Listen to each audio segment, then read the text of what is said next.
He says, Warren, you've commented in the press that you are concerned about the hotel price gouging in the Omaha area during the Berkshire meeting weekend.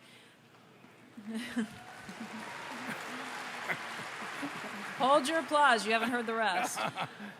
Please elaborate further on that position, as it seems to contradict free market capitalism. Shouldn't the law of supply and demand apply in this case? Absolutely. And so therefore, since we want to increase the demand, the proper thing to do is increase the supply, right? And that's why we have encouraged, for example, Airbnb to come in, and they supplied some rooms this year. But it's very logical. If you think about most cities, the big events that come to their convention centers and use their hotels, they size themselves in deciding where to go. If you have a relatively small industry, they can pick a moderate-sized city and they can have their convention there, and they don't outstrip the supply of rooms.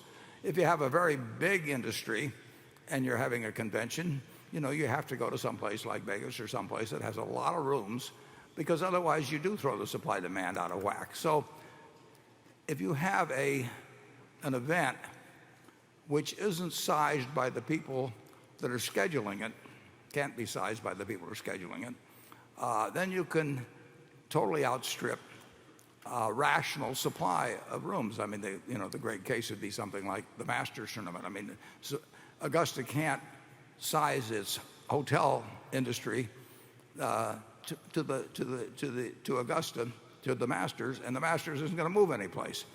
Well, there are certain events like that, but there aren't very many. And Omaha cannot size its hotel supply to the Berkshire meeting. It can size it to the kind of conventions it normally gets and all of that, but the Berkshire meeting is growing beyond what we anticipated.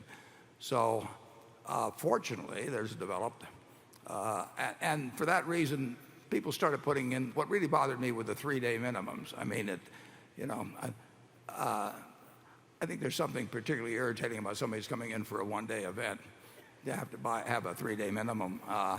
And the prices were getting high. Incidentally, the Omaha Hilton, right across the street, they've been magnificent throughout this, as have many others. But there were a few that were really pushing things, and we didn't want to cut down on the demand. We didn't want to move to Dallas, even though we're opening a store there next year. It would be kind of fun for that. But we're not going to move to Dallas. I mean, Omaha people love this event. It's an economic boon for Omaha. And people get a good impression of Omaha when they come here generally. So there's a lot of good things about having the meeting in Omaha, and we can't expect anybody to build new hotels to take care of 3 days a year. So fortunately, something like Airbnb is sort of a flex supply arrangement that seems to me to make a lot of sense for it. And I think that it will be more developed by next year, and I think that the hotels will do extremely well next year, but I don't think they can push it to the ultimate extreme of a total scarcity product. And we want them to do well, and that's why we've gone where we have. Charlie? Nothing to add. Okay.